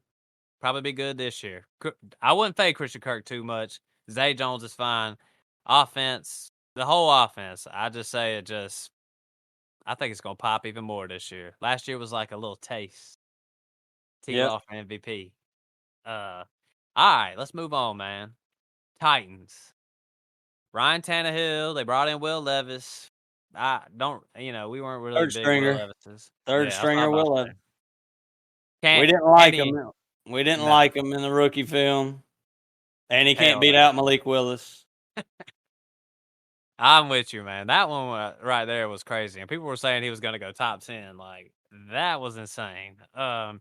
Derrick Henry, poised for another big year. Tajay Spears, though, got drafted day 2 draft capital, and I really like the Tajay Spears film.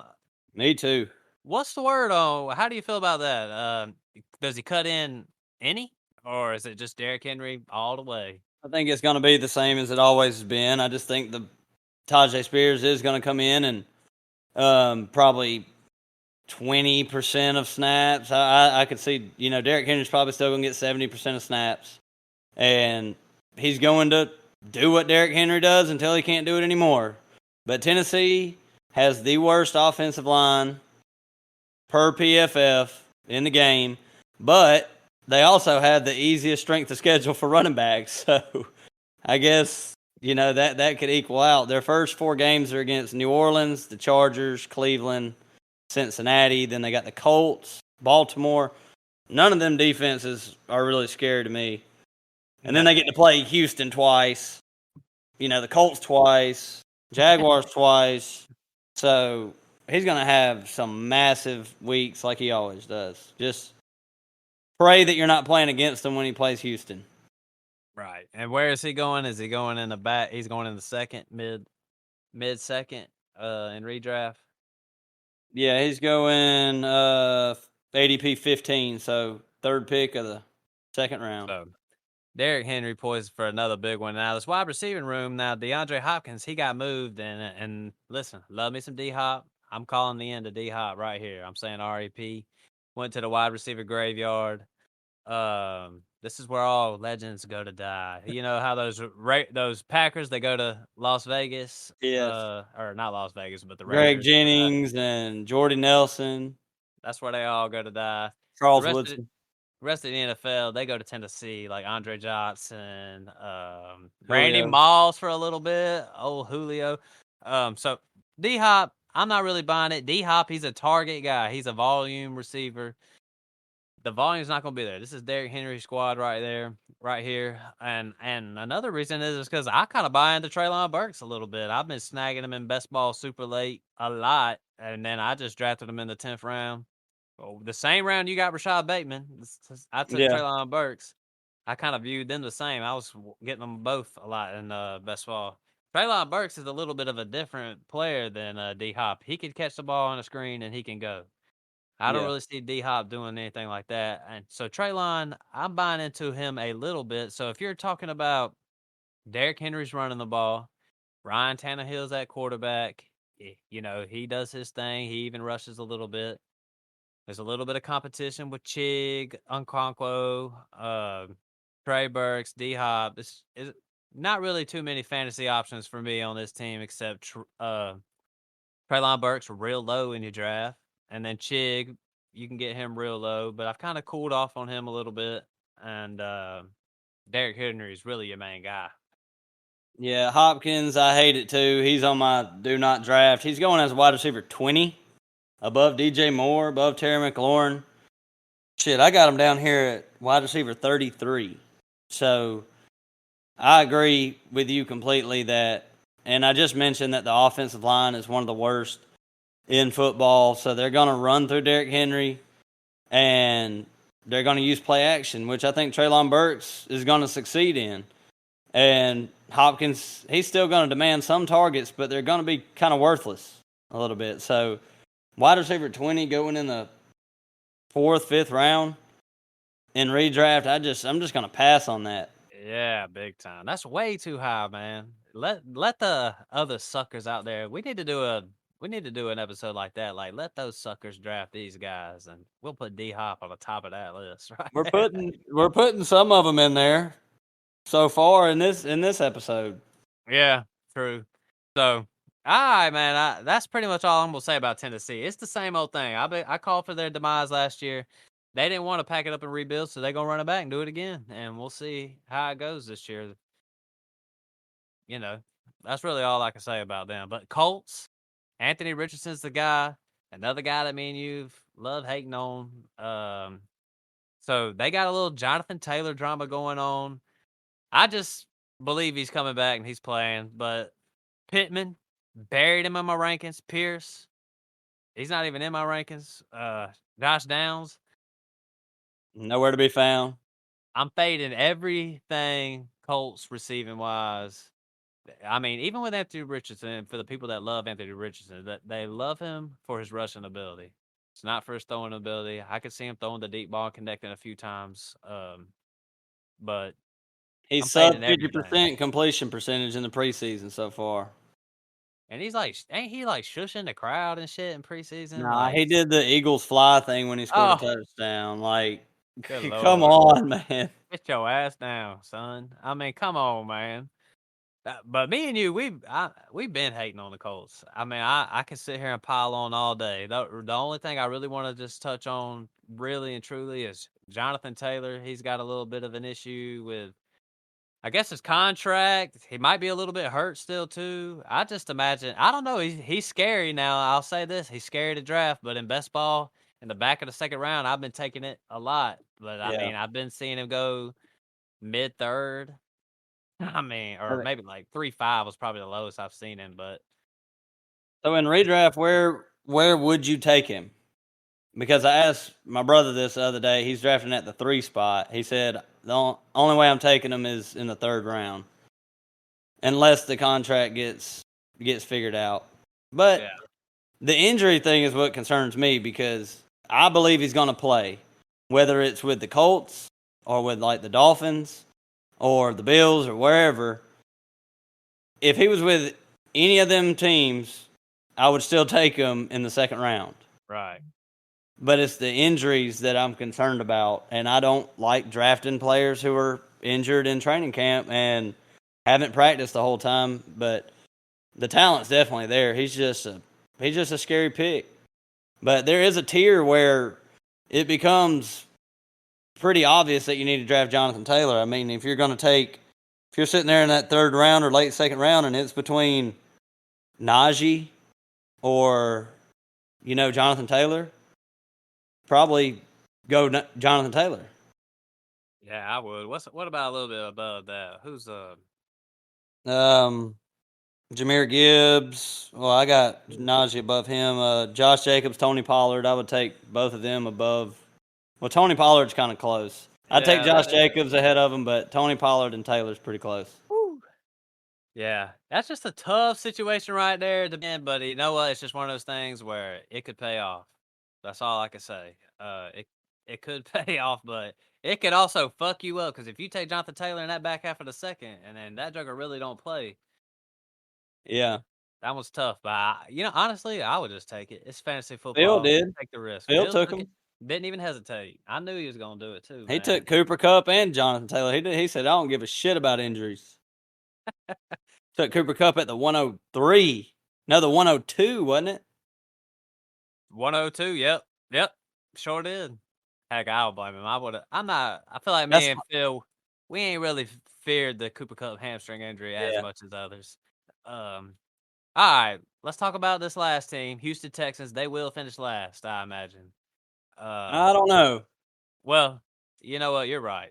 I don't That was know. tough. CJ Stroud, I've heard he hasn't really looked too good in the preseason. Some people are taking Stroud 2nd rounds in dynasty startups. Me and Kraft was like, "Whoa, hold up, might not want to do that." I like CJ Stroud just fine, but I will say this: I watch a lot of college football. He really was. Damn. I'll just put it like this: he was so great in that game versus Georgia with Marvin Harrison where I think it just kind of propped him up a little bit. But I mean, he struggled in a lot of games where he should have struggled in. Like he struggled in games versus Northwestern and stuff like that. Like In a CJ, monsoon hurricane. man, dude, he's very inconsistent, man. I don't know, man. I was never the big I'll put it like this: it was always Bryce Young and Stroud. It was always Bryce Young, easy for me. Anthony Richardson, he just did a combine. Everybody just started throwing him up in there. So caution everybody out there, if you listen to this pod, man, golly, just because people do shit in the combine, man, it just, I mean, relax a little bit. But Damian Pierce, to me, we're kind of, I've been high on him. I think cousin Ian, he's been the highest on Damian Pierce. After what we've seen in preseason, it does look like he will be the bell cow back. So I buy into Damian Pierce even more than I did a month ago. Yeah, I'm the same. And he's been playing every 3rd down with CJ Stroud and that first team offense. I didn't see Devin Singletary at all last night when I was watching that game, even though I fell asleep after the 2nd drive of the Texans, but that was pretty much what CJ Stroud played. And Damian Pierce he's just a hammer, man. Like, that guy is tough to bring down. I really like Damian Pierce's talent. I've never had anything negative to say about his talent. And now that it's clear that he's the number one, he's risen in my rankings too. So he's just a good, I don't know. He's a good pick where he's going in drafts. Because I just can't really tell that much difference between like him or Madison or Connor. I know you would say Joe Mixon, but it's just, Houston Texans offense is going to struggle. I do got one question, though. Who do you think got better weapons, C.J. Stroud or Bryce Young? I think Stroud, probably. Probably Stroud, but it's tough because right here got Nico Collins. So Robert Woods is in the building, a little vet. Tank Dell catching a lot of hype. Is Mechie gonna make? Is he gonna be on the field much, or do you think Tank Dell's won that job? I I haven't been in tune with Houston. I went and snagged me some Mechie in the or really the last season while it was going on. He's got day 2 draft capital, but Tank Dell, he's got second round. It sounds like to me Tank Dell might be a man with a plan in Houston, to be honest with you. I know a lot of people like Nico Collins and I don't I don't know, man. like. Yeah, I don't really like any of them in It's a redraft though. clusterfuck. Oh, none. I wouldn't take any of them. I mean, I do see right here the White Snake has Tank Dell. Uh, but other than I that, don't know. I'll put it like this: I was convinced that John Mechie was probably going to have more of a role because he had that second round draft capital and stuff like that. But Health does too, and it looks like he's popping a little bit. It's just CJ all Stroud kind of handpicked him too, so yeah. Any love for Schultz? yeah, yeah, I do like Schultz. He's like tight end 11 going right now. Well, let me double check that. I think he might have been down low. No, tight end 12 behind Kincaid, ADP 118. But I was watching that game, like I said last night, and they were talking about CJ Stroud and Dalton Schultz, and they said that he has had more time with Dalton Schultz than any other receiver, any other pass catcher on that team. So Yeah. I think Dalton Schultz is going to be a good safety blanket for CJ Stroud in his rookie year. So he's a sleepy little tight end pick that's just nobody thinks about. Yep. And it has some good work. You know, rookie tight ends, rookie quarterbacks, they're going to rely on tight ends. That's why I said Hayden Hurst the other day was in the sleeper and stuff like that. But same thing with Schultz. And Schultz was good with Dak Prescott. So how's it stack up, man? That division. I mean, I like the Texans to finish last, and then Indy, and I'll take the Jaguars over the Titans. So Jaguars, Titans, Indy, Texans. So I think we've been the same 3 for 3.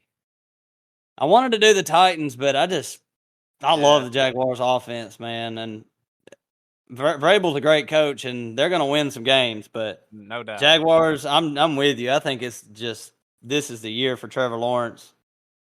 All right, man. Last division, AFC West.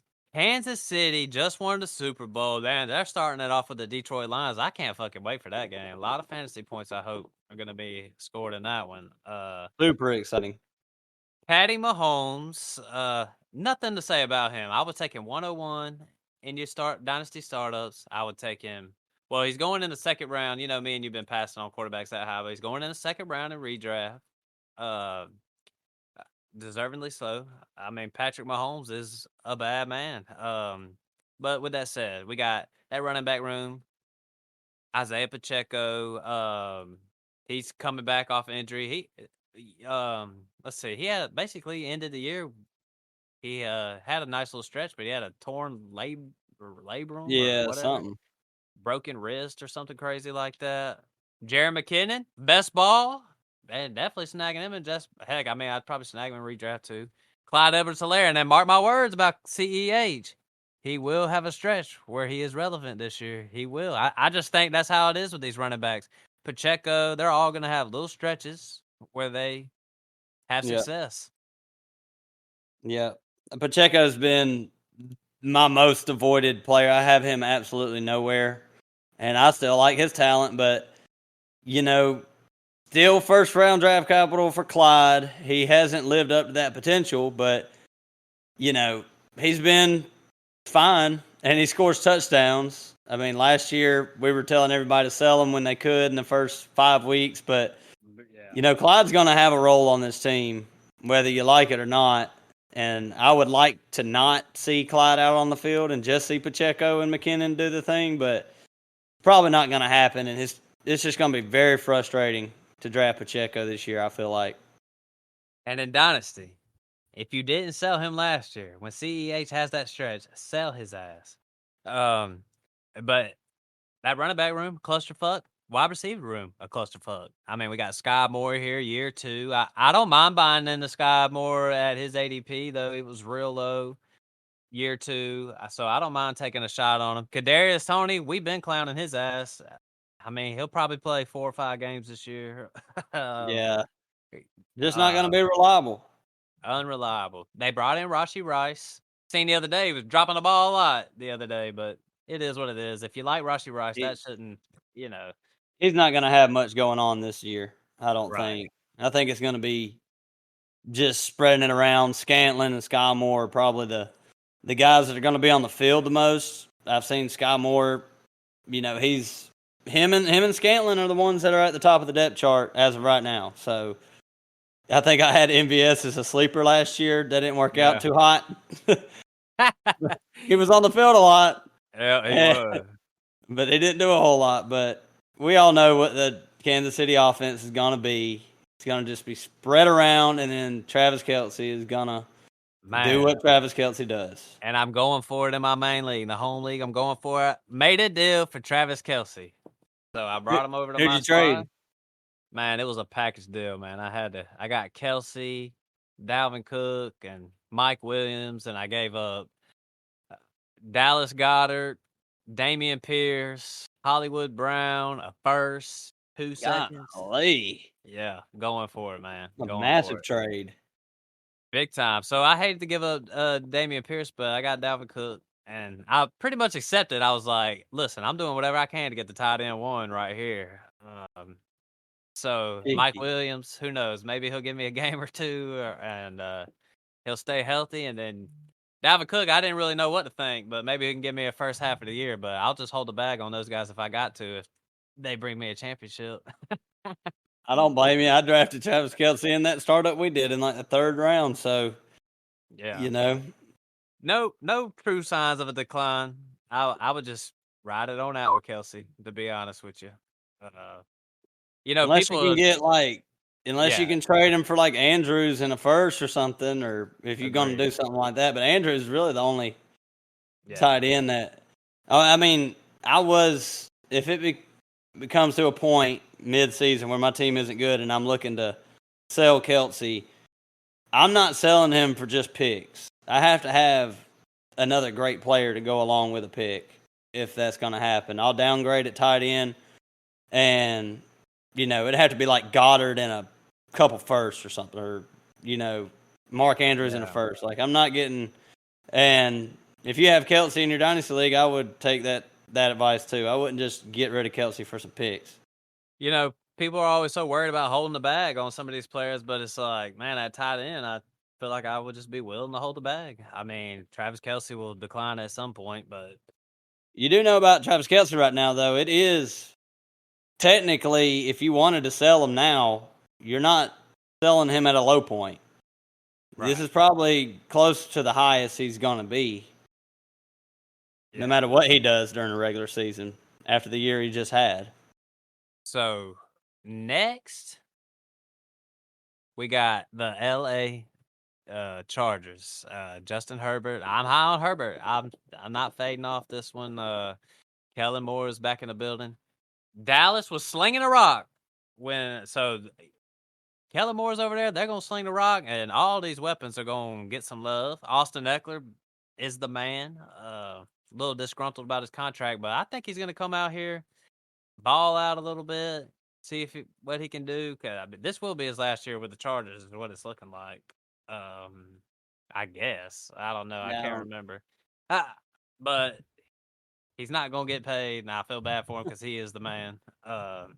yep. But heck, when it comes to it, Eckler, what's the deal? Are you kind of, I don't want to say fading him, but are you kind of off of him just a tad? It was the RB1 by a mile last year. Yeah, I've been going down, in the first round of redraft right now, and I would say, in my opinion, that I think Eckler is the worst pick in the first round.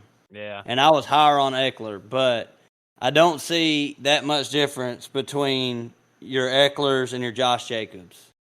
And Eckler's the RB2, Josh Jacobs is like RB7. I think they're both going to get a lot of receiving work.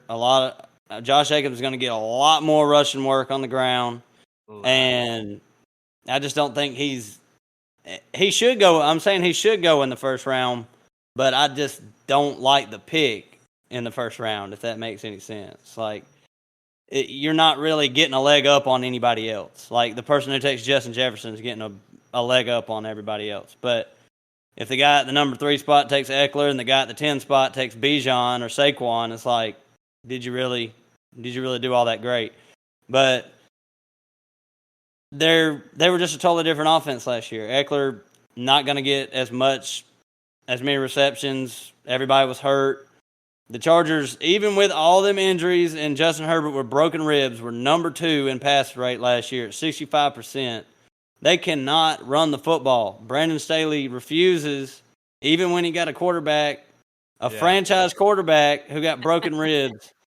They pissed me off. I used to like the Chargers, but there was one game last year, like the game after Herbert broke his ribs. I was like, what the hell are they doing? Right. They refused to run the ball. And you got Joshua Kelly back there, backing up Eckler. I don't think he's a bad handcuff. But it's all going to depend on this injury-riddled wide receiving core if Herbert's going to, get back up to that QB2 again. Because he was the QB2 one year, and if all these guys stay healthy, there's no doubt in my mind that he's a top 5 quarterback. So Keenan Allen, you loving him in the 4th round in redraft. Heck, I like him too. That's a nice pick. If you expect the Chargers to come back and take a step up, these receivers, you gotta like some of them, and we like Keenan Allen in the 4th. Mike Williams, he's going in like the 5th or something like that. I might be a little bit off of that one. I don't know if I'd spend a 5th round pick on Mike Williams. I do, like I said, I made that big trade, so I do have him on my roster. He's probably like my 4th or 5th receiver or something, which is fine. Yep.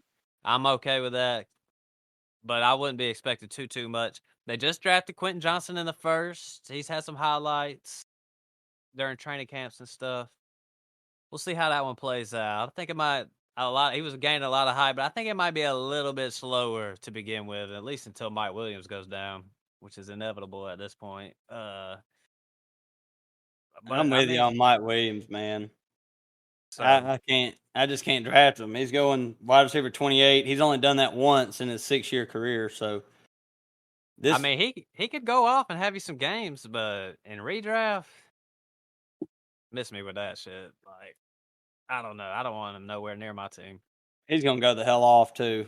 Probably. If he stays healthy, he's gonna be fine. Yeah. And I've been trying to tell myself, just trying to learn from the past to go into my drafts thinking that do not look at injury prone players. Do not let that affect your draft. I mean, I try to look at people who are currently injured, like Jerry Jeudy, blah blah blah. That affects my draft, but sometimes you can miss out on some really good players by going that injury-prone route, like the Christian McCaffrey, avoiding him and picking Jonathan Taylor instead last year just because he's been hurt in the past, or, there's just so many examples of that. So, I don't know. I've been staying away from Mike Williams, but it might come back and bite me because if he stays healthy all year, he'll probably, reach that ADP and go over that value, but like I said, one time in 6 years, kind of hard to trust a guy like that. Gerald Everett, I think he's a fine streaming option if you really want to do it. But there's some better options out there. But hey, Gerald Everett's fine. Yep. And who cares if Quentin Johnson drops the ball a lot? He's a hell of an athlete, and he's gonna have big plays, and they're gonna get the ball in his hands on screens. And his yak ability is probably the best in the class that came out this year. So they're gonna find ways to get him involved. I'm with you. I'm just digging the Chargers this year. I kind of like it. I think these guys will stay a little more healthy. Let's go to Denver. We'll just end the show with a shit show right here. And they even start off playing Denver and Las Vegas. Russell Wilson, Javonte Williams, Samaje P. Rhymes in the building. Cortland Sutton, Jerry Jeudy, who just went down. Marvin Mims, who I seen had a nice little touchdown in a preseason game. Greg Dulcich and Albert O. Um, look, Adam my team. Troutman. Yeah, what am I looking at here? Oh, yeah, Troutman. They've had him in the depth chart as tight end one, right? Yeah. Sleeper, they got a third, but heck, Greg Dulcich. I actually like Greg Dulcich. I liked some of the things he did last year. I think he's a fine player. So I don't know. We'll just have to see how that room shakes out a little bit. But Russell Wilson, listen, Kraft man, I don't buy it. I'm just not really buying it. I think the dude is washed. I thought he looked so bad last year. You can blame it on Nathaniel Hackett, I guess.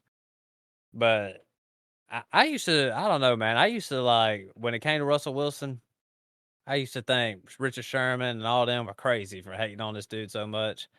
I think after just kind of seeing him last year and some of the things he says and does, it's like, this dude is one weird dude.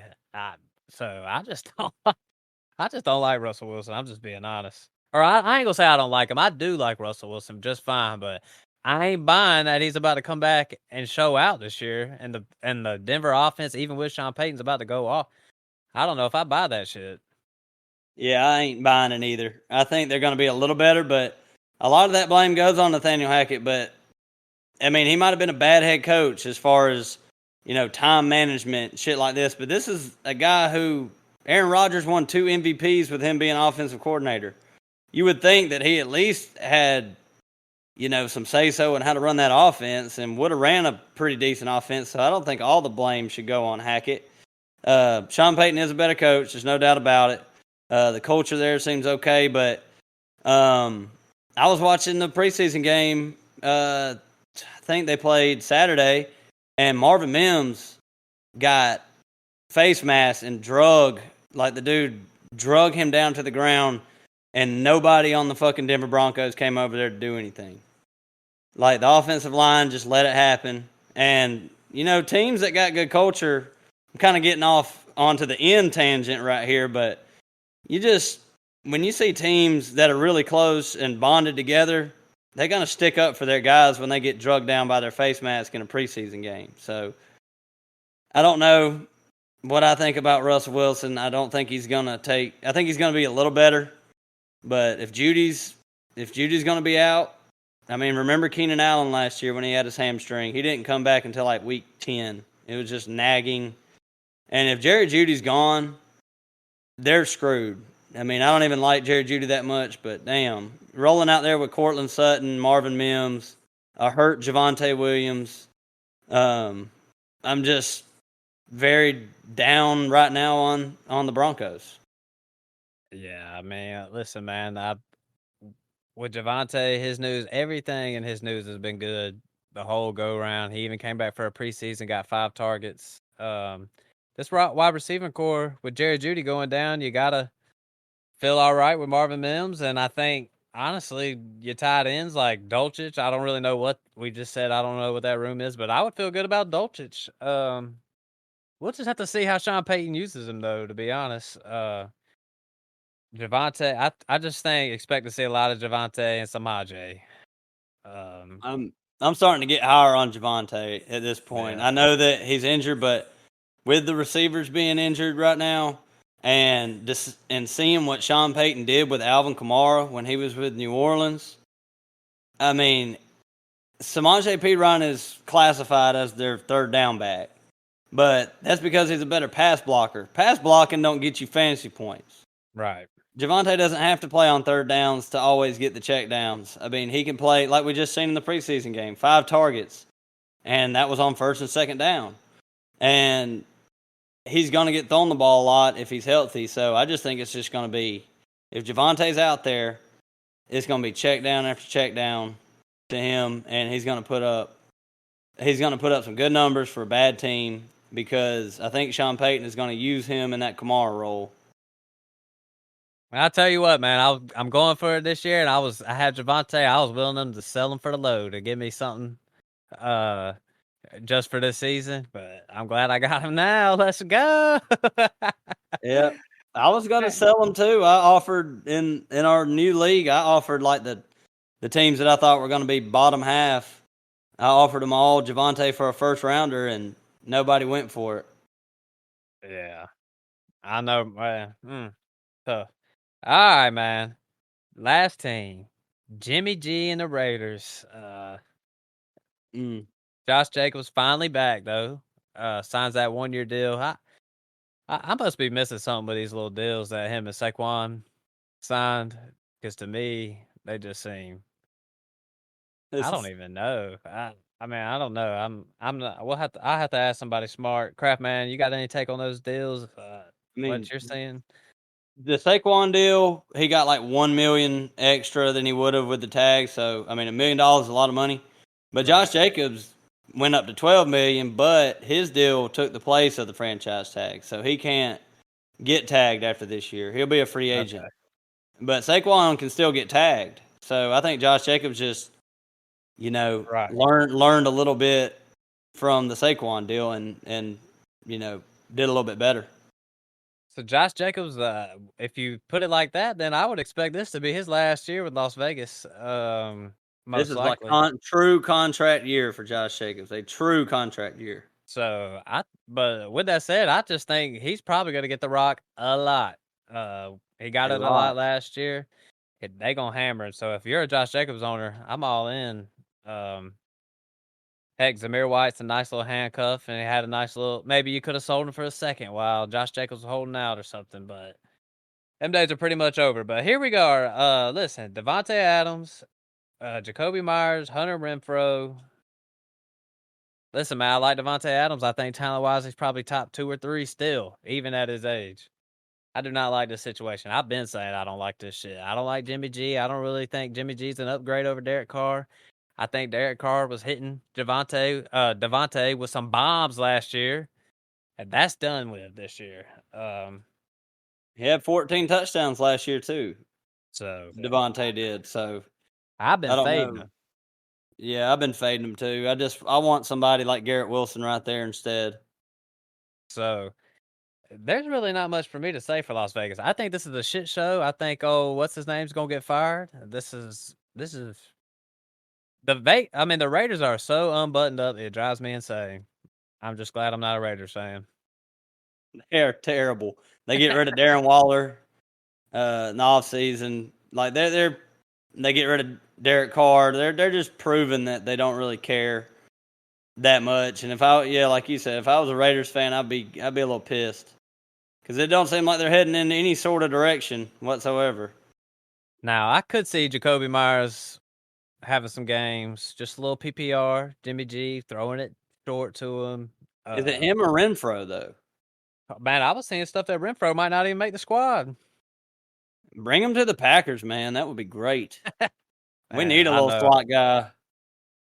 I love me some Hunter Renfro too. It's crazy because he had a wide receiver 11 year just 2 years ago. Now I'm hearing he might not even make it. And if he was on the Packers, I'd be pretty happy about that. I'm serious. That's the kind of receiver we need. We got 2 big alpha guys on the outside, and we got Jaden Reed in the slot. But Hunter Renfro, I think, would be a good little addition. So when it comes to Vegas, that's about Josh Jacobs is the man. That's how I see it. But other than that, I don't really have nothing else to say. But how do you think the division? How's it unfold? Well, I got the Chiefs, obviously, then the Chargers, then the Raiders, and then the Broncos. Dang! I just go Broncos over Raiders. That's our only difference of the whole night of the division was who finished 3rd and 4th in the AFC West. Spicy takes, man, just straight up. Going Crazy out on the shit. limb. I mean, we sure as hell wasn't going to put the Broncos winning that division or the Raiders. But shoot, man, peeps. That sums up our AFC breakdown. From when we're recording, the football season starts in a little over a week. So, thanks for listening to the podcast. This was more business like. I wasn't drinking or smoking or nothing. Came in, business meeting, talking about the teams. Like, that's just how we did things tonight. Craft, anything to say to our loyal fan base out there? Just appreciate everybody for listening. I know this one ran a little long, but there's a lot of content in this one. There's a lot of teams, a lot of players to talk about. And, if y'all got any questions about like our rankings or what, wanting to know what we think about certain players, hit us up on Twitter, and we'll get back to you, respond, and tell you what we think. But we're only barely a week away from the first game. Like 10 days, like almost 10 days, maybe 9 days out at this point. Yep. Football's right around the corner. College football right around the corner. I got some fam coming up, hanging out. So I just can't wait. Football is back, man. Man, sheesh, my old lady don't understand, man. The first weekend of college football, that's a national holiday right there. Like, got to get the grill out. Got to get the beer. Like, it's going to be a blast, man. I just cannot wait. So thanks for listening. Hey, that's some good information, me and the Craft Man. Team by team, player by player, ADPs. You get it all. We broke it all the way down for y'all. I love doing these episodes.